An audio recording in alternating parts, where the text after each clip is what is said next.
I wanted to talk. I can't. Jesus. Hey, welcome back to my channel. So I've been gone for a while, and this will kind of explain why. I got my wisdom teeth out May 11th, and I didn't get any general anesthesia. I didn't get referred to by a specialist. My dentist actually did it, and I just got local freezing, and that was it. Totally aware and awake the entire time. And basically, I got all four of them out. I got the first three, so basically the one here, here, and at the top here, came out totally fine, totally effortless, whatever. They were super easy to get out. And then this little shit right here took like a solid half an hour to get out, and they had to get like that drill out and like cut some like bone or something there, and they also had to open up the gum of the molar right beside the area to access it because it was so difficult. And basically a few days later, I started to notice that my pain wasn't going away, and I thought it was normal, but then I started to realize that the pain should be getting better, and it was only getting worse, and it was only getting worse on this side, so the one that was super difficult. Basically, I was in so much pain where I had to be on meds to like eat anything, and it was like really, I don't know, it was just really uncomfortable, and I couldn't really do anything. So on that Sunday, Mother's Day, my mom and I go to the emergency dental clinic because my dentist is only in once a week and on Thursdays, and we didn't want to wait that long. Not to mention that I have a full-time job during the week, working for the government, that I don't have sick days for, so I wanted to get this sorted out so I'd be fine. Anyway, we go to the emergency dental clinic, and I thought it was dry socket because that's a common thing that happens. Dry socket is basically where the hole where you took the tooth out doesn't clot normally, like it's not healing normally, and basically it's just like an empty space and it's kind of exposed bone. And I thought that was what it was because I had all the symptoms of it, especially like I have like really bad breath when you have it, and my mom kept giving me mints. She was like, Riley, like your breath stinks. And I'm like, I don't understand, I'm brushing my teeth, and she kept giving me mints and it wasn't doing anything. Anyway, we go to this emergency dental clinic, and the dentist, basically she looked at me and she said, yep, it's an infection. And I was like, what? She's like, no, it's not dry socket, it's an infection. I was like, oh my god, okay. So she prescribed me antibiotics. So I get on these antibiotics, and my dentist was like, okay, I want to see you anyway. So that Thursday, a week later, I see him, and he's like, oh yeah, okay, I can see, like, yeah, there's an infection there. And important note, the infection was not in the actual wisdom tooth, like, area where it got extracted. It was the tooth or the molar beside it, because he had to open it up, and, like, he had to cut the gum there in order to access my wisdom tooth because it was so difficult. So the infection was actually around that tooth. Basically, I get more freezing, I get my second surgery done, and he opens it up, he drains it, and he also said that there was this piece of flappy tissue that had formed over, and he basically said, yeah, I think there's like food getting stuck in there and it just keeps getting infected, and then there's just this flappy tissue, or I don't even know what the deal with that was, but he cut that off, and he opened it up, drained it, sewed it back up, and he's like, okay, you should be feeling better, keep taking the antibiotics. And I was like, okay, great. And slowly but surely the pain starts going away, and I feel that the infection is going away in my tooth. But then, like, maybe a day or two later, I start to get pain it almost feels like it's right in my jaw, like almost right here, like it's at the bottom of like the floor of my mouth, like kind of in my jaw here. And I honestly thought that I had pulled a muscle in my mouth because I'd been chewing a lot of bubble gum.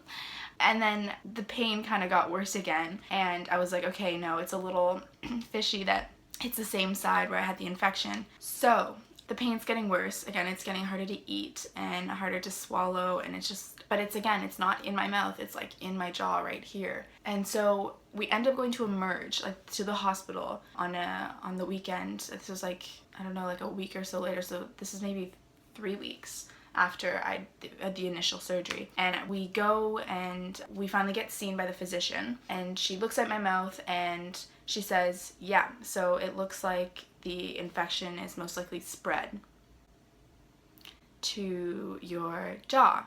So I'm like, what the heck? And so she's like, okay, I'm gonna put you on 2 more antibiotics. And I'd already finished up my other 1 antibiotic. She's like, I'm gonna put you on 2 more. There's this one that should work, and then I'm gonna prescribe you this other one because I'm a little worried because the infection spread, so that's not good. That means like it wasn't responding. Anyway, and then she also, basically there was like a emergency dentist on call at the hospital, and she was like, I want to get some sort of imaging done, so I want to get like a CT scan or something because I really want to see like how chronic is the infection. And so she calls up this emergency on-call dentist, and he said, no, don't do any imaging, I want to see her first. And so we scheduled an appointment with him that week. He's like a special maxillofacial surgeon, so he knows what he does, knows what he's doing, sorry. And so we get referred, and then I go in, and I was told to fast just in case I would get surgery that day. So we go in, and then he's like, okay, I want to do x-ray. And so we do an x-ray, and he does the x-ray of my entire mouth.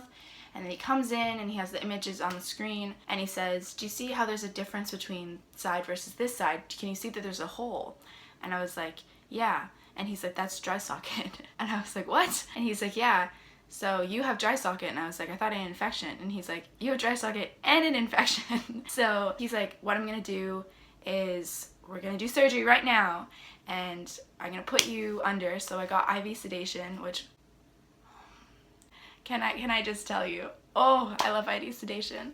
Ooh, it's so good. So basically he's like, I'm gonna go in there, I'm gonna open it up, I'm gonna drain it up again, drain it all out. This is like still that area there. And then I'm gonna pack it basically with this like medicinal stuff, like pack the dry socket, I mean, so it can kind of heal and stuff. So I go under, I have my surgery. This is the third freaking surgery in like 3 weeks, like a month, 3-4 weeks. Puts me under, and then he's like, yep, everything went well, whatever, keep on the antibiotics, you should be fine. Meanwhile, I still have a full-time freaking job, so I'm still working through all this. I'm like showing up at work like on fucking like Percocet and like hydromorphone, and my boss actually had to send me home because he was like, Riley, like, go home, you're like not okay. And I was like, okay. Basically, that is what happened. And then because I'd been on this constant strain of antibiotics for like 3-4 weeks, my body was like, fuck, and I got really sick. And so then I'm still, I don't know if you can tell, it's like 2 weeks later, and I still have a pretty bad cough and some like congestion that I'm still trying to get out. So yeah, that's basically my wisdom teeth story. Yeah, he said that it was a chronic infection that happened and it spread because it wasn't actually being cleared up. That's where I'm at right now. That's where I've been. I've literally been dead. And I keep wanting to freaking film a video, and I'm like, what do I want to film?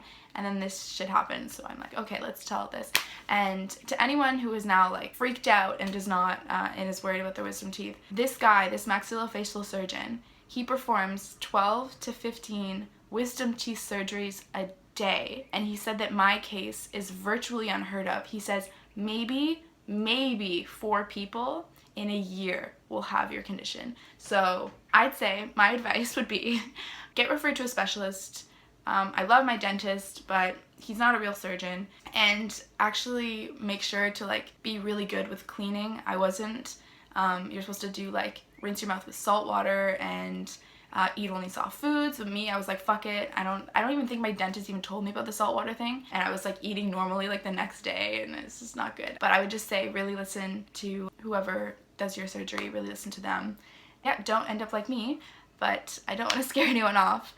It's just, that was my experience. I thought I'd share this. I don't know if this would be useful for anyone, but I thought it's a pretty entertaining story. I thought I'd share it with YouTube. Yeah, that was my wisdom teeth story.